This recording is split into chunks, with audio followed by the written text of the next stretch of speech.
आदरणीय अध्यक्ष जी, सम्मानित मंच, जाट महासभा के सम्मानित पदाधिकारीगण, मेरे सामने बैठे बहादुर मेहनत कश कमेरों, नौजवान साथियों, पूजा के योग्य मात्र शक्ति, पत्रकार छायाकार साथियों, सर्वप्रथम भाई धर्मवीर सिंह जी, बालियान जी और उनकी टीम यानी जाट महासभा की समस्त कार्यकारिणी को हृदय की गहराइयों से बधाई। बड़ा सफल आयोजन आपने किया, ये आपकी ईमानदारी का प्रतीक है। लोग उसके साथ चलते हैं जिस पर विश्वास होता है कि कहीं ले जाकर के तुझे जंगल में नहीं छोड़ दे। और आशा करूंगा कि आगे आप इससे आपकी टीम, आप सब लोग इसे बनाए रखेंगे जो आपकी परंपरा है।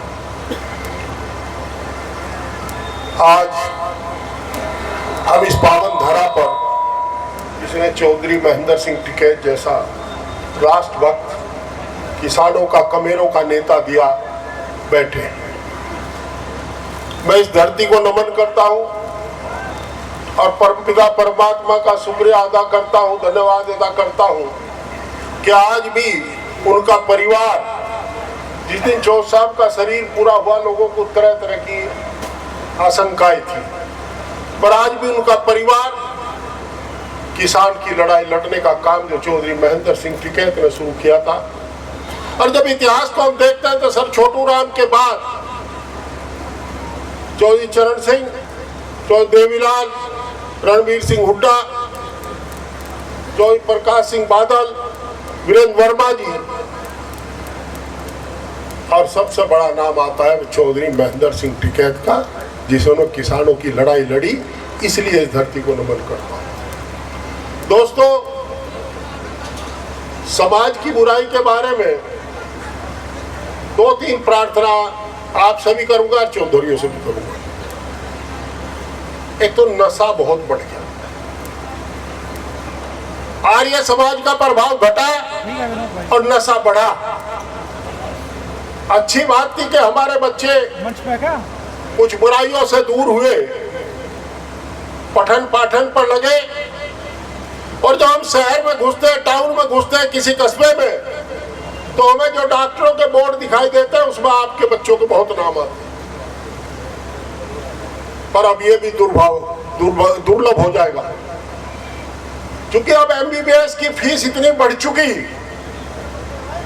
कि अगर आपका बच्चा, हमारा बच्चा मेहनत करके नहीं पढ़ेगा, गवर्नमेंट कॉलेज में एडमिशन नहीं लेगा, तो नीट क्वालिफाई करने के बाद भी उसको 1 करोड़ रुपए की फीस 5 साल में देनी पड़ेगी, जो आम किसान के बूते से बाहर की बात है। इसलिए मेरी प्रार्थना है कि बच्चों को और मन लगा करके पढ़ाओ, ताकि सरकारी स्कूल में दाखिले उनके हो सके। एक तो नशे को रोकने के लिए आप लोगों से अनुरोध है, समझाओ बुझाओ। पहले गांव में, मेरे गांव में भी 2-3 लोग शराब पिया करते थे। अब शाम को बस स्टैंड पर 300 लोगों की जमात लगती है, और हर गांव में होम डिलीवरी हो रही, पौवे की होम डिलीवरी, और कंपटीशन है, 70 का लेगा का 80 का लेगा, ठेले में लेकर जाते हैं, घर घर जाते हैं। सूखा नशा फैल गया। 2019 में गंगो के देहात में पता लगा था कि सूखा नशा गांव में है, पर अब मुजफ्फरनगर का कोई गांव ऐसा नहीं बचा जिसमें सूखा नशा नहीं बिक रहा। आखिर क्यों बिक रहा? हमें पता नहीं कौन नशा बेच रहा।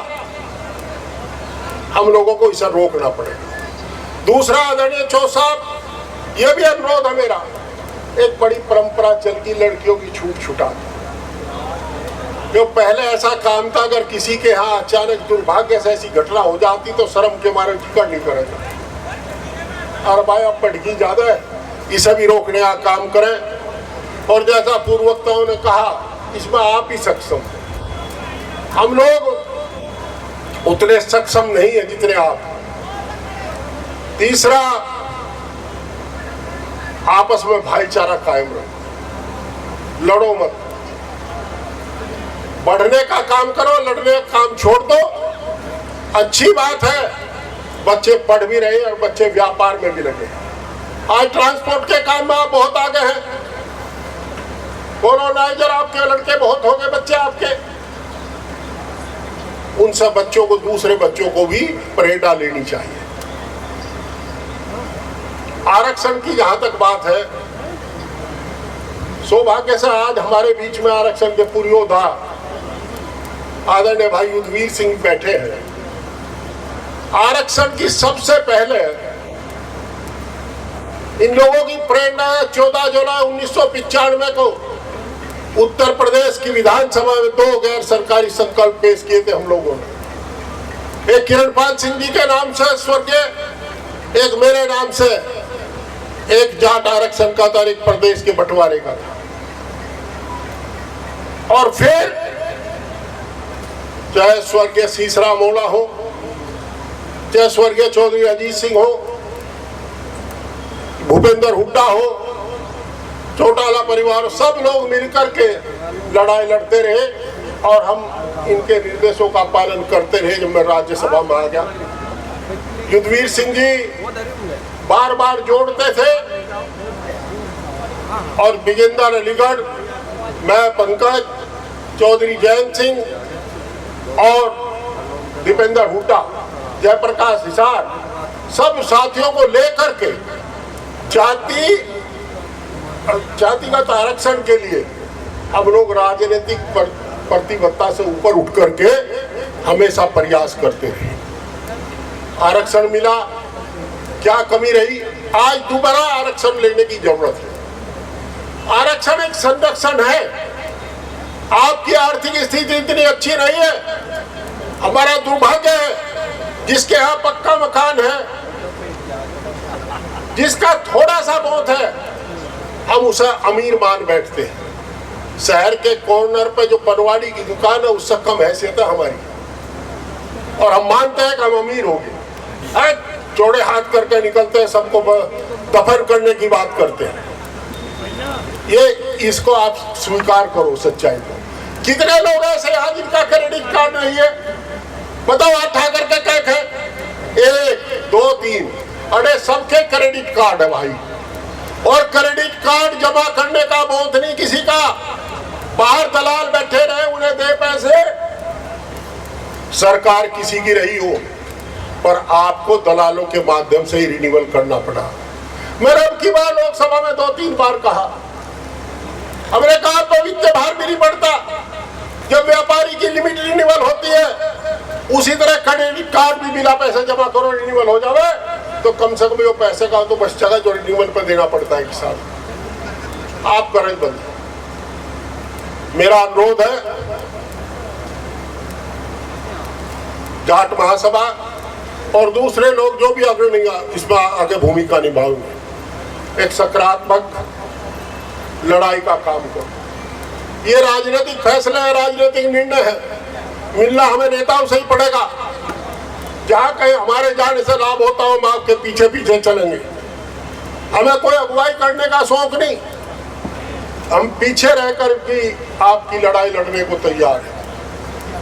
मैं उम्मीद करूंगा कि आप जो आज इकट्ठा हुए हैं, आपने जो आज संदेश दिया है, और ये संदेश है, जहाँ ये संदेश है कि आपकी जाट महासभा ईमानदार लोगों का संगठन है, वहाँ ये भी संदेश है कि आरक्षण की वास्तव में जरूरत है। समाज में फैली बुराइयों को, कुरीतियों को दूर करने की जरूरत है। ये आज का संदेश है। इसे क्रियान्वित करने का काम आप लोग करेंगे। जो साहब, आप रोज फैसले करेंगे, और कभी कभी आपकी व्यवस्था भी जानते हैं कि लोग मानते नहीं, बल लड़ोरा फैसले की जरूरत नहीं पड़ने की। और भाई जब स्थिति आ जाए, दोनों पक्ष फैसले को तैयार हो जाए,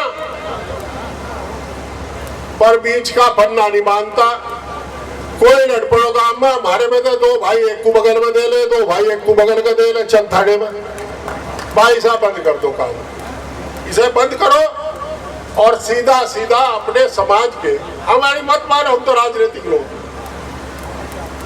हमारे अपने स्वार्थ हो सकते हैं, हम किसी के साथ पक्षपात कर सकते हैं, पर इनका कोई स्वार्थ नहीं। इन्होंने सारी जिंदगी लगा दी अपनी इस काम में, तीसरी पीढ़ी लगी इस काम में।